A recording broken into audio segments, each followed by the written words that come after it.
Join me on my journey as I explore wealth in all areas of life.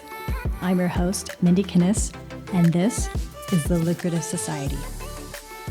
Welcome back, dear listener. Today on the show, I have an amazing person, a very dear friend of mine, and just total rock star, Melinda Cahill. Welcome to the show. Mindie, so good to be here. Thanks for having me. I am delighted to have you. It's been a long time coming. I've been looking forward to this for quite some time. I want to begin by telling the audience a little bit about you, and then you can fill in the blanks. So here's some of the things that I know. You are such a fantastic marketing agency owner. You also are a world traveler, and you have been both a friend and a client for me. You have come through my programs, and not only have you come through my programs, but you have coached on my behalf, and my clients adored you.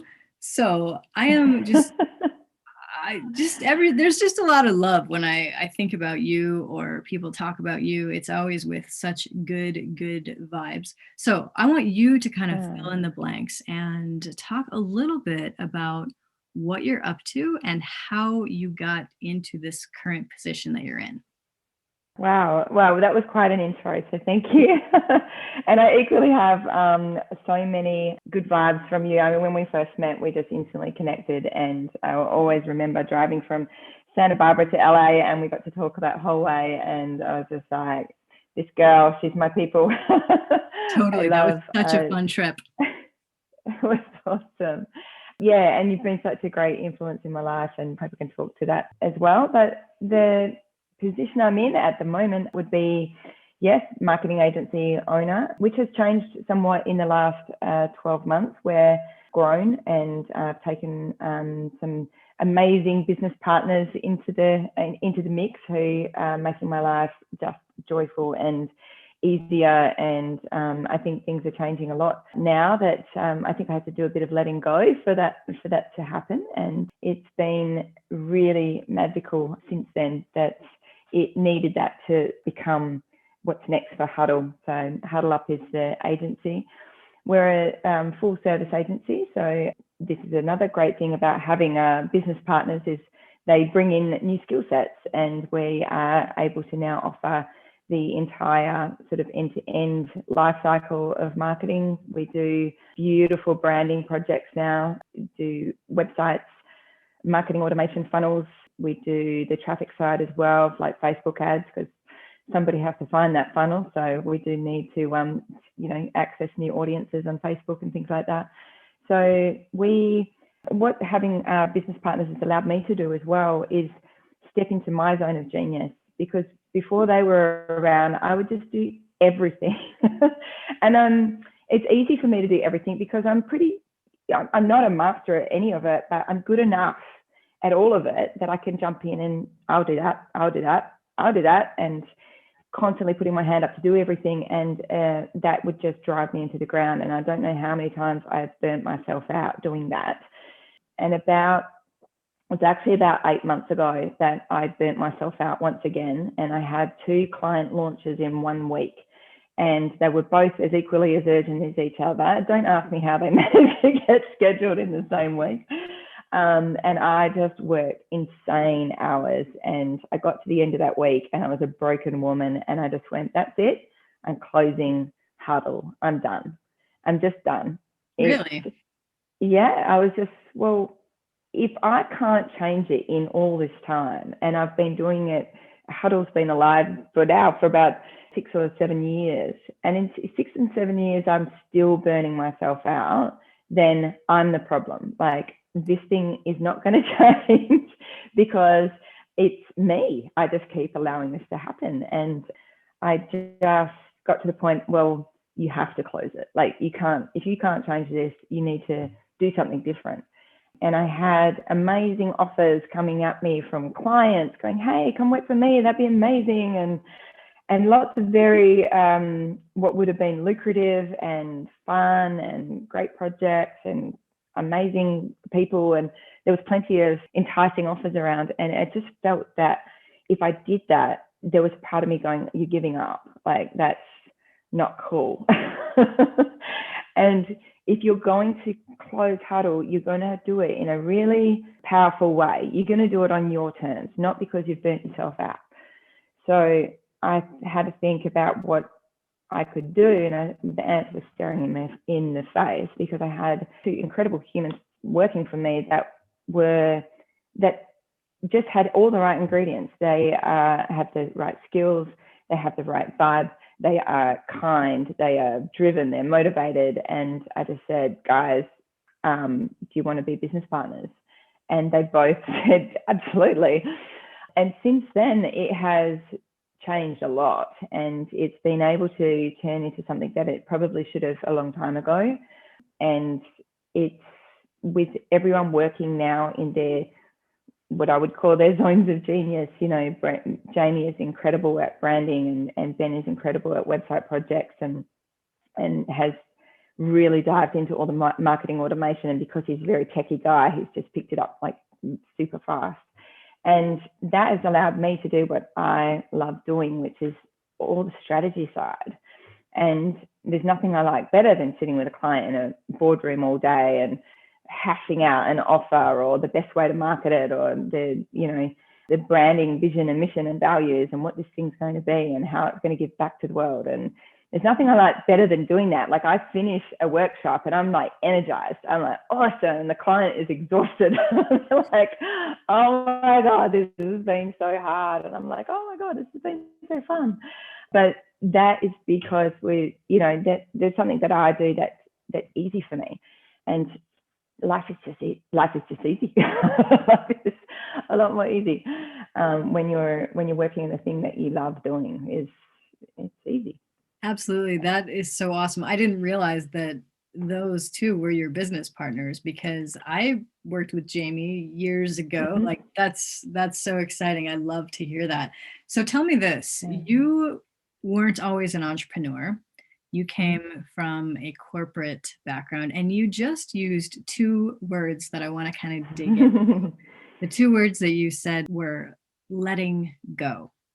Mm-hmm. Letting go. And I want to talk a little bit about that shift from corporate to entrepreneur, because what I know in training and teaching and coaching a lot of people who are wanting to make that leap, that's a really, really big sticking point of having that safety net of a corporation, but the desire of entrepreneurship. Can you talk a little bit about what your experience was like? I'd love to tell you that I just made this great proactive choice and really smooth transition. And yeah, it doesn't usually happen that way.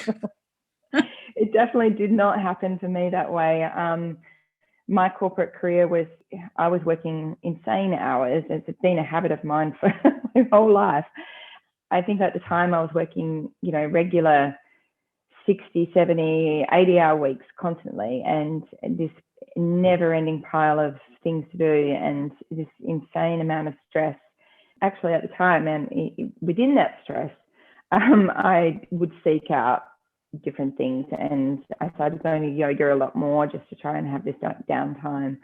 Lara Dwyer, who introduced me to meditation at the time, she would do these beautiful meditations at the end of yoga, and I would sit there and these ideas that I hadn't been able to think of all week, and this clarity that I had not even remotely entered my vortex all week would pop into my head, and I would realize that I was just on this treadmill of like, this is not even remotely making me happy. And I was sort of within the folds of the general manager and the managing director really were nurturing my career and really saw great things for me, and they saw me running the company one day, and that really, I think it was the validation I'd always wanted, that I was worthy or something like that. I don't know what was going on there, but and I felt very indebted to them, because they really had taken me under their wing and promoted me and saw so much potential in me. So when I was breaking up with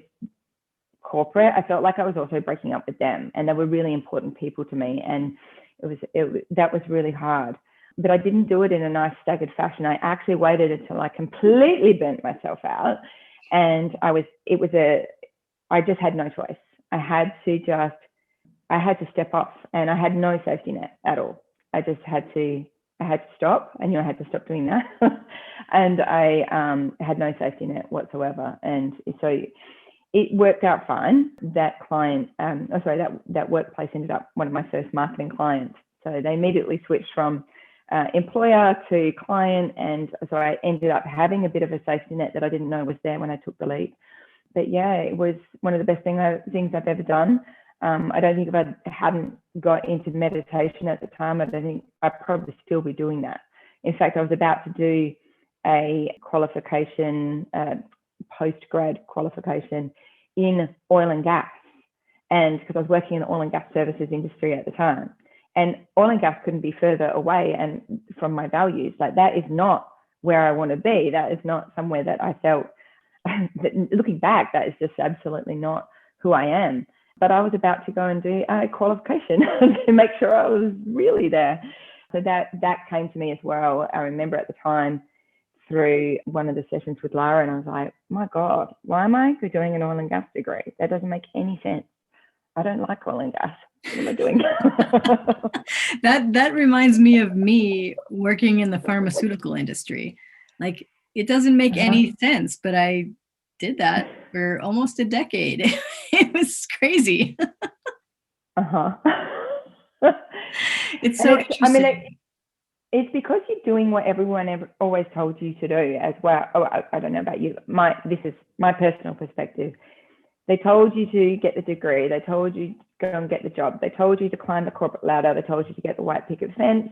They told you to do all these things, and you realize in the end of all that, hang on a minute, this is horrible.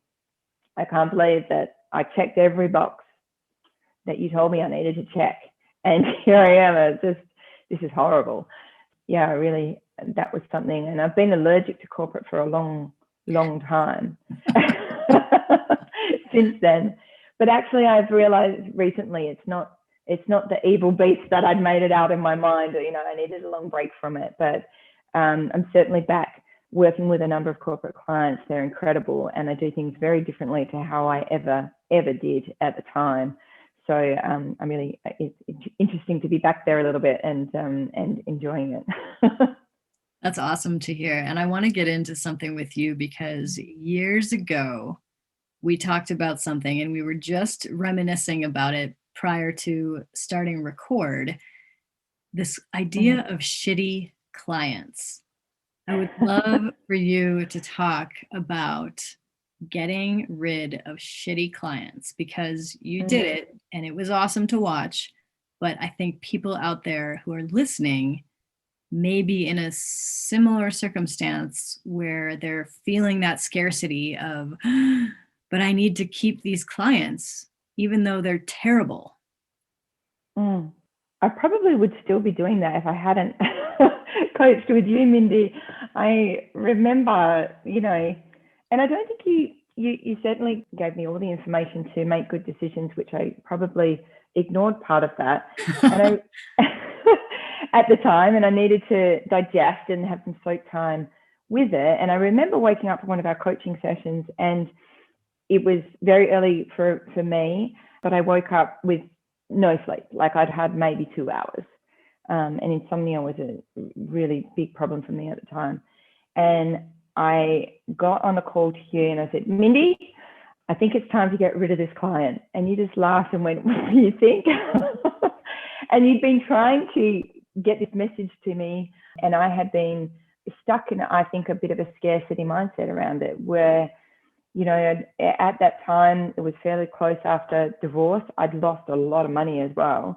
And I was definitely thrown into this scarcity mindset where I was holding on to things to make sure that there was some sort of stability in my life, and like the financial income was there, and I was holding on to these things. And this particular client was very controlling and was really making life very difficult, and it was awful. And I really needed to get, I guess it's a bit of a theme for me, that I need to really get myself in enough pain that I would just be going, okay, wow, I have to make a change.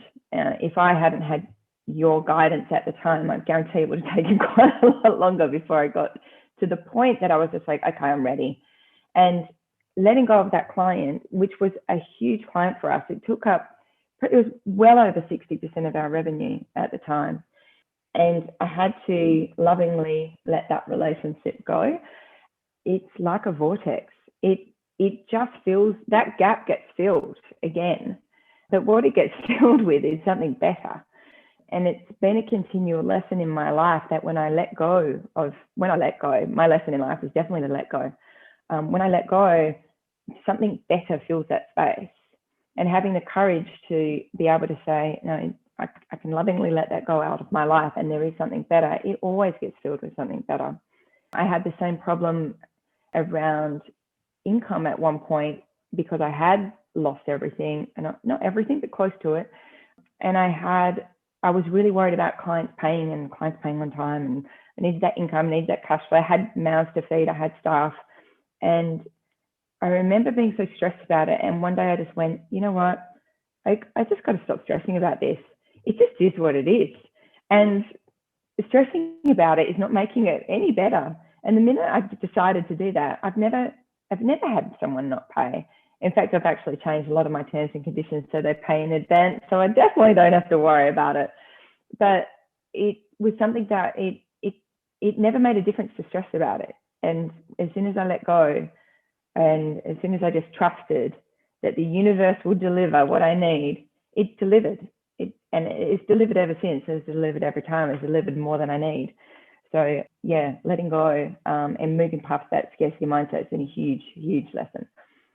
Well, I will tell you this, you're not alone, because most people wait until they are in so much pain to do anything different, to make any change, especially a big change like that. I mean, that is so common. We tend to have a very thick skull around like, oh, this could be so much easier if I just relaxed about it, but we tend not to do that. So you're not alone by any means. So let me ask you this, and you know this question because you've heard this show before, but I ask all of my guests, and I'm really curious from your perspective, having gone through everything that you went through, as you mentioned, losing, a lot of your income and all of that.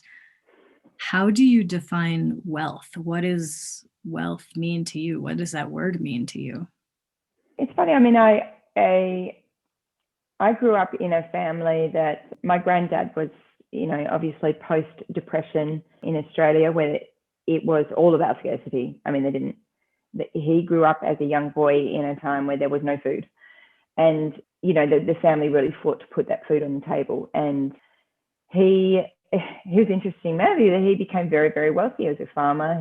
And I remember just before he died, and he was maybe 6 months before he died, and we went up to his farm, and he had string tying up his pants. Really? And this is a man that died he died a multimillionaire, and he had string tying up his pants. And my mum has inherited that as well. Like, she's not extremely wealthy. She's middle class, but very comfortable. She will get a kettle and she will steam off the stamp off an envelope because she can reuse that stamp and save $1. But at the time it was like 45 cents. I remember her doing it. And this is a woman that could afford all the stamps in the world. And it's amazing. Maybe that's ingrained in me a little.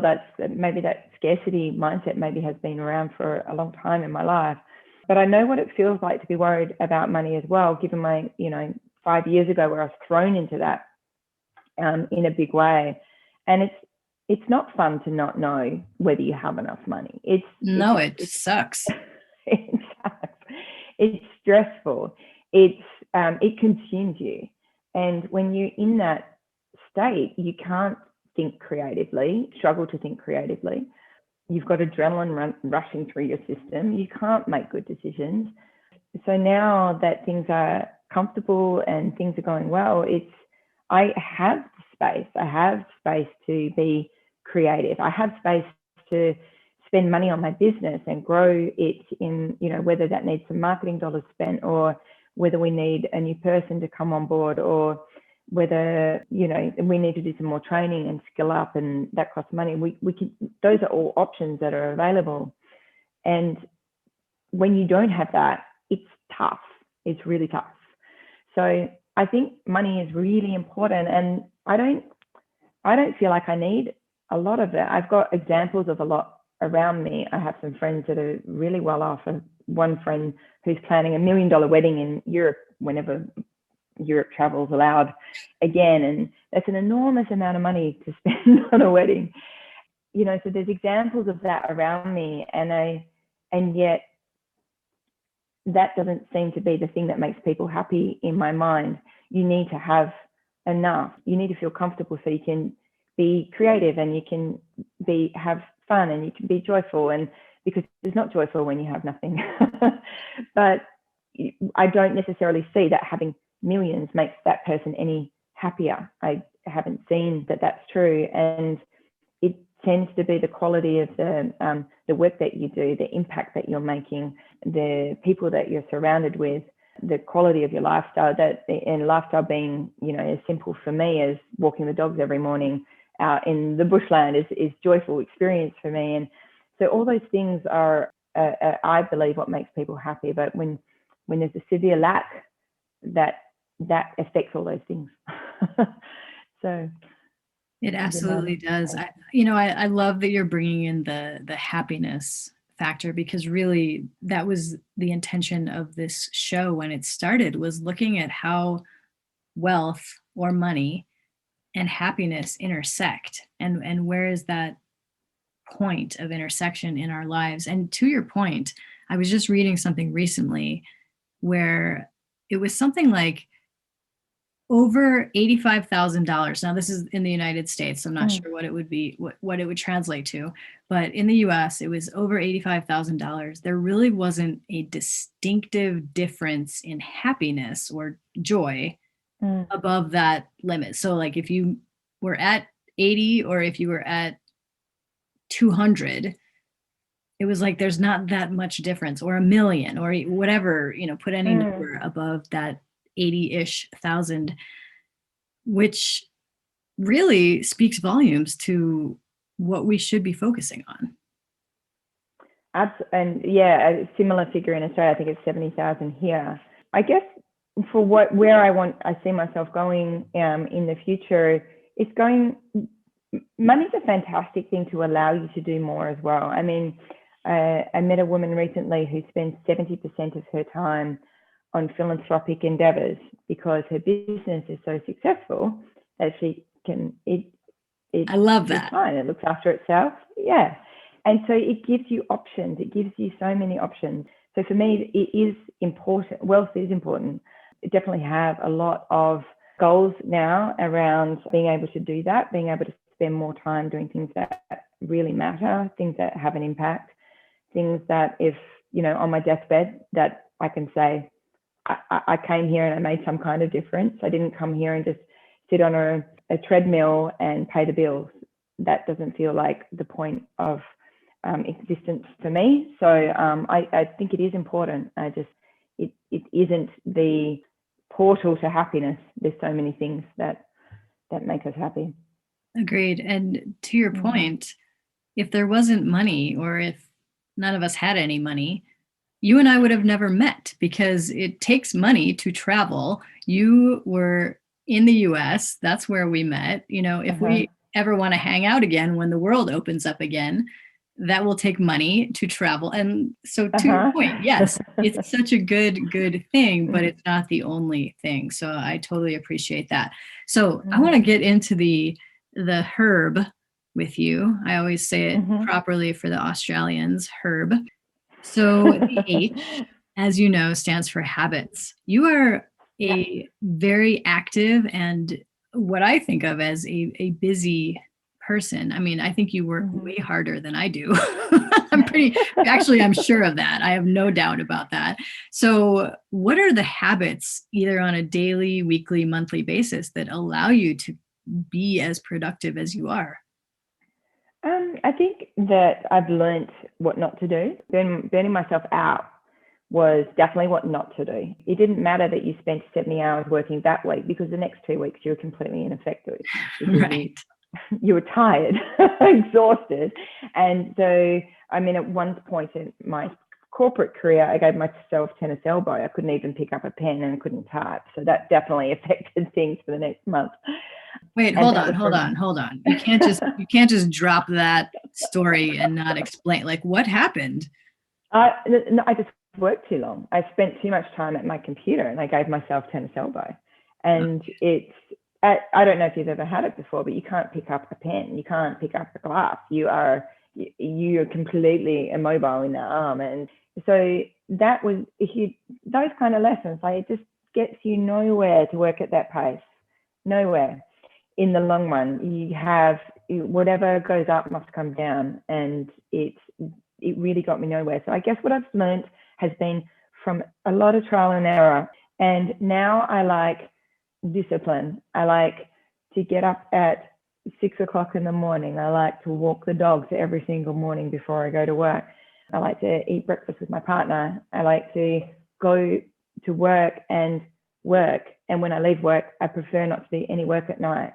Not that that always happens, but it's pretty important to me to leave work at work now and have this delineation and this line. And it's, I believe, more effective in the long run. Like, if you spend 5 days doing your work and you don't have to do that on the weekends and nights and things like that. I'm not always 100% on that, but I'm pretty good. Sleep for me is hugely important. I'm an ex-insomniac. I need to sleep. I need to prioritize sleep. And that's my canary in the coal mine. Do you have that saying in Yes. the States? Yeah. Canary in the coal mine for me is Melinda's not sleeping. Well, that means something's out of balance in my life. So it's the very first thing to start coming unstuck for me, because it has been such a hard thing for me in the past. So if I'm sleeping well, all is well. It's good. It's got to be prioritized. And the other thing I've just learned to do as well is just have more fun. Like, I Yes. was so serious for so long. And yeah, just having fun, day to day, having fun at work, having fun with my partner, scheduling more downtime, scheduling time away, having staycations, because we can't travel anywhere at the moment due to the Rona. So just scheduling fun, important. That is awesome. So moving on to the E stands for environment. How do you set up your space so that you feel at your best? So I guess it loops back to what I was saying earlier about the corporate. For a long time, I was a little allergic to corporate, and I could not imagine getting out of my activewear and my home office for so long. I mean, I could work in my home office with anyone, anywhere in the world. And I thought, well, there's no reason to ever go back to an office. But just recently, we've gone back to an office, and it means that Jamie and Ben and I are together every day. And we found this cool office. It's part of a wider sort of co-working space, and they have ping pong table, pool table. They have beer on tap. They have it's a cool space. We get a lot done. We're together. We get to brainstorm together. We get to ask lots of questions of each other, and I feel like it's a really productive, awesome space, and we really enjoy spending time with each other as well. So I've come full circle on that. I thought I was going to happily work from home forever, but I guess now I've seen that is a much more productive environment for me, and I get to also do my work at work, and I get to come home and be at home. There is something to that physical distance or physical separation of, like, this is work, this is home. But I do like the loungewear, yoga pants, whatever, just the casualness of being at home. That being said, there is something very special and magic when you're in person, real time, real life. That's why I can't wait to do events again, because it's like you're really in somebody's space. It's just a whole different thing. So let's jump to the R, because this is my favorite one. I love talking about resources. Resources can be books, programs, mentors, whatever. Which resources have been powerful in your life and that you would recommend to others? Well, definitely getting out of my own way, which was a problem for me for a while. I did Landmark a few years ago, which was something I never wanted to do because I thought they were just very culty. They had a bit of a culty vibe. I still think they have a bit of a culty vibe. However, they do. they do. It was pretty powerful stuff. It's some kind of half torture, half mind control situation. And they put you in a room for 3 days and they don't let you leave except to sleep for not very long.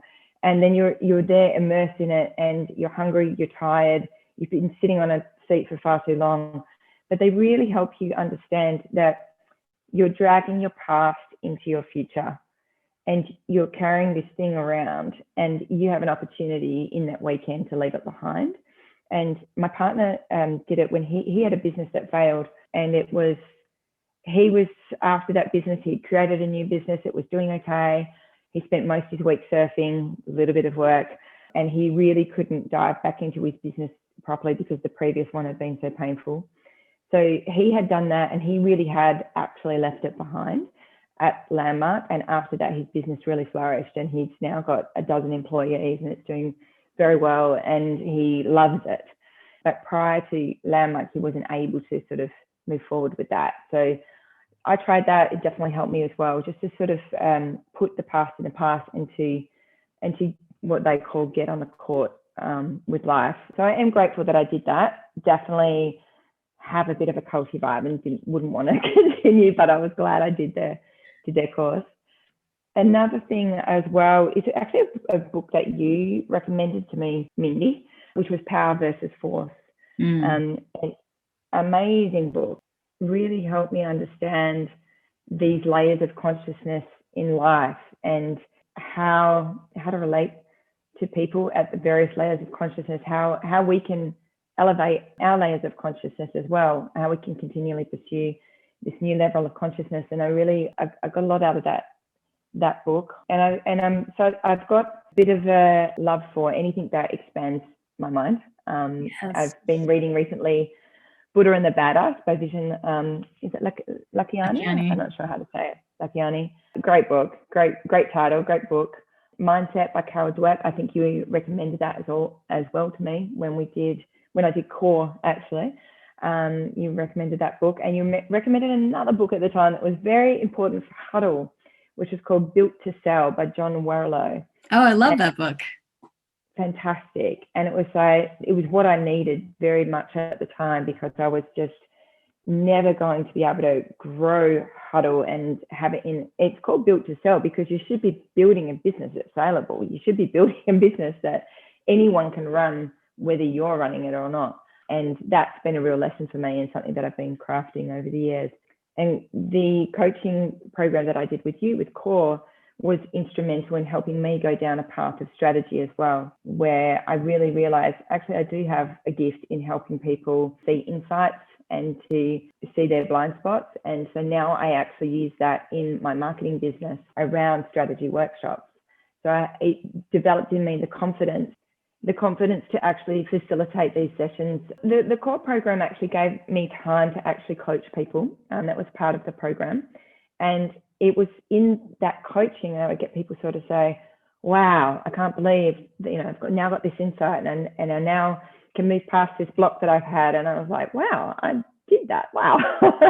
And, it was really incredible because it was not about me having any answers or me being clever at all. It was about asking the right questions. And that's exactly an approach I take in my strategy workshops. The clients come to me and they don't know what to do, but they do somewhere. They don't have the clarity and they haven't been asked the right questions. And I ask them so many questions over the course of whether it's 3 hours or whether it's a full day workshop, could be longer.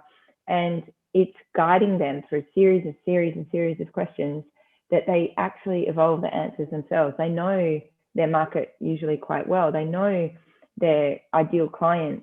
They just need to have some facilitation to understand that person even better so that we can evolve the right answers. But you developed in me that confidence to say, the wisdom lies in them. You're here to facilitate that. And that's an approach that I use today. Hold on. You developed that in you. I did not develop that in you. That was all you. Let's just be clear about that. I need to ask you this though.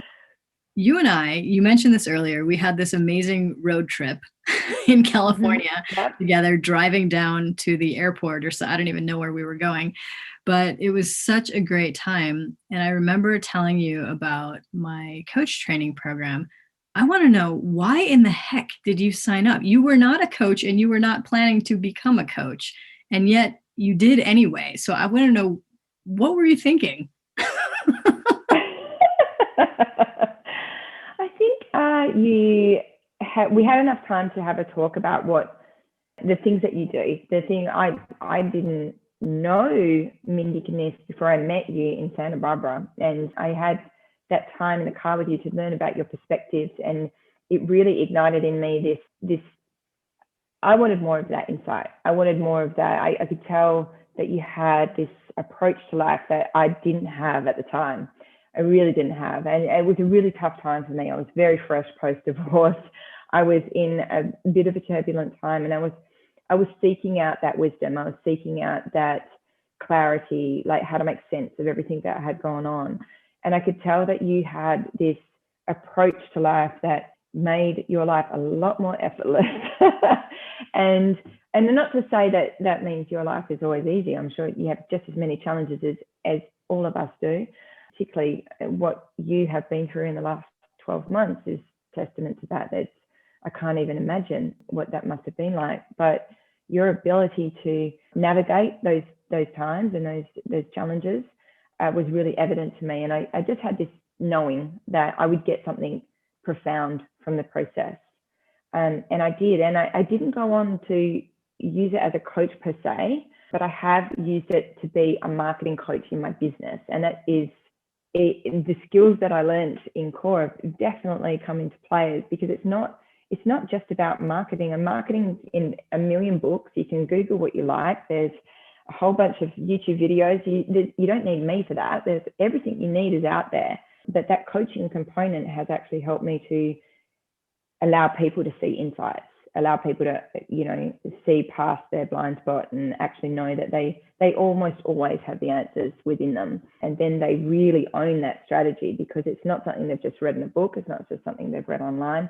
It's theirs. It's come from their years of experience and wisdom, and they've actually now got clarity that this feels right. So I'm really grateful for what I learned and how it applies to real life for me now. I've been delighted to watch over the last however long it's been since we met, just you really grow into that and you blossom into who you are. It's such a joy for me to watch. And I have a book recommendation for you, because if you've not read this yet, I actually have it right here on my desk. You mentioned the book by David Hawkins, Power versus Force. Yeah. Have you read this one, Letting Go?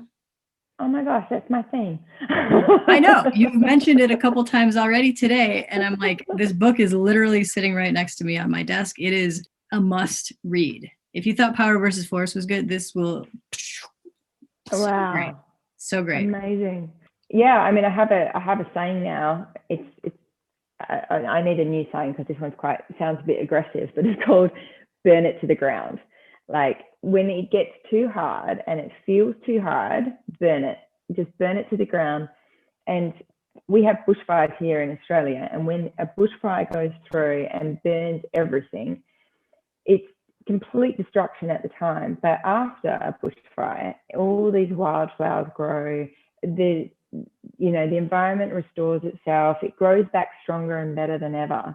And that is in my mind. Is now it's like, if it's too hard, it feels horrible. It's causing me not to sleep. It's getting this really difficult, not in a way that, oh, this is just a challenge to be overcome, because that's business. We have to overcome challenges all the time. But it doesn't have to feel hard. It just has to feel like a challenge. And when I know that my entire body is viscerally saying this is hard and horrible, I just have this now, just throw it off the cliff. It's fine. Something new will pop up. And I guess that I hope that book is the next level to that, is that yeah, it's all about letting go. It's all about Just stopping to letting go. control. I actually like the whole burn it to the ground mentality. It reminds me of the Hindu goddess Kali, who is the great destroyer.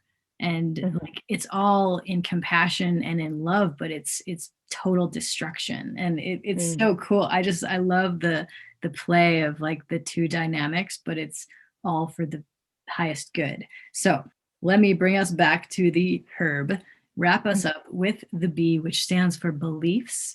I would love to know from you, what are some of your core beliefs or world views that allow you to have the peace that you have found in the last 5 years, or have the confidence that you have found in the last 5 years? What are some of the beliefs that you really just hold true? I think for me, I actually grew up in the Christian church, and it took me a long time to unpack that. You know, that was my entire upbringing, is getting this dogma imprinted in my psyche. Now that had good and bad to it, right? There's some really good things that came out of that as well.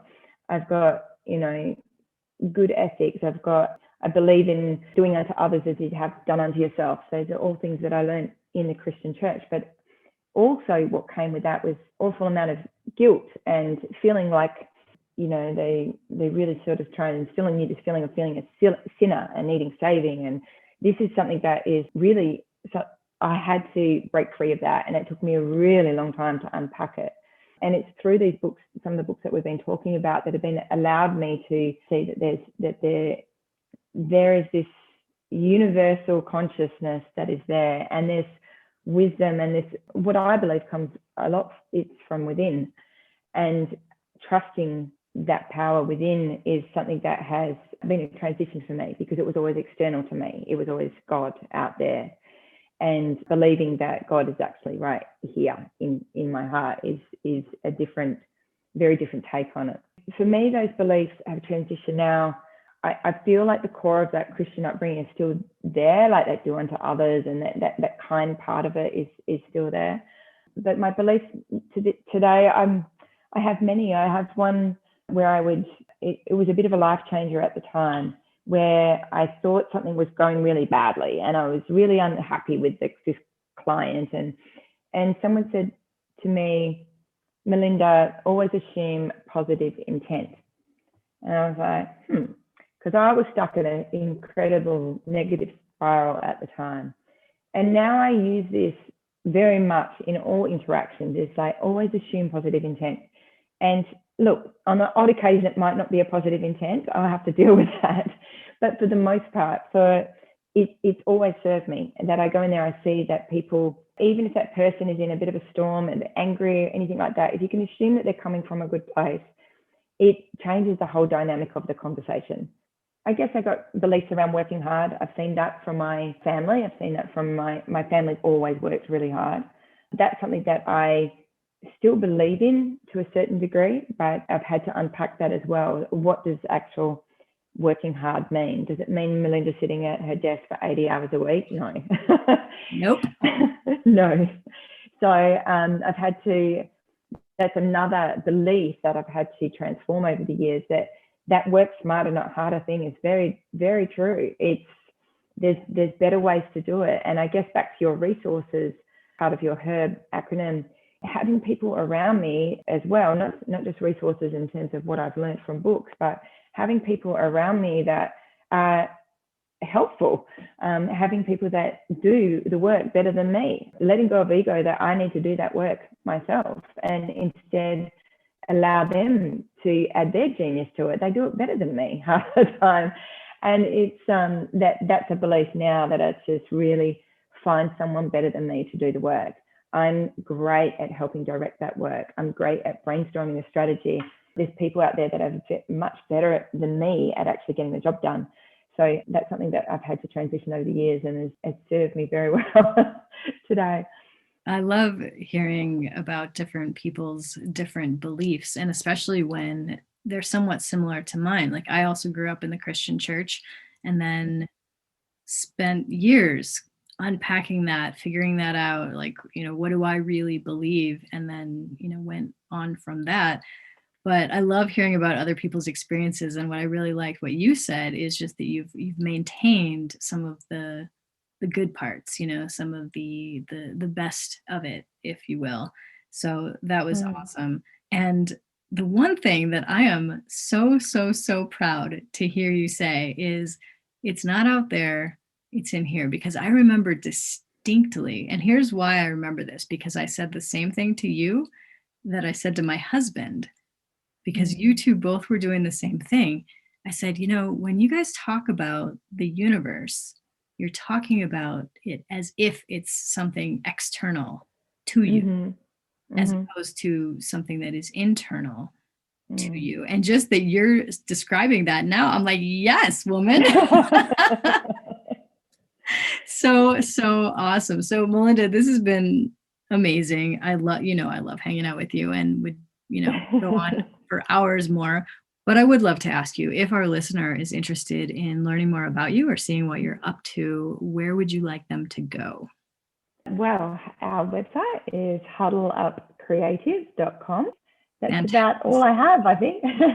That is enough. That is plenty enough. And for those listeners in the United States, I will just add in another little piece of the puzzle, is that Huddle has done awesome work for me and for some of my clients as well. So even if you're in the US and you're like, oh, but they're in Australia, it can still work. Just going to throw that in there. So Melinda, thank you. I totally, absolutely adore you and appreciate your time and wisdom today. So welcome. Thank you so much for having me on your show, Mindie. And I just love it. We heard Rob Malicki on the other day, and he's someone that we both know well. And yeah, just hearing stories of how people get through their challenges is so helpful. I love listening to your podcast. It's something that I listen to when I walk the dogs in the mornings, and it's really just great for insights outside of, what it's like when you're working as an entrepreneur. You can sometimes be in your own head, and it's great to listen to resources that can help you see new light, new ways of thinking. So thank you. Thanks so much for listening. Make sure to subscribe to the Lucrative Society on iTunes, and please leave a review of the podcast. Visit lucra.com for transcripts and resources, or to become a member of the Lucrative Society, where I coach purpose-based entrepreneurs on business, mindset, and heartset. Lucra, where wealth equals well-being.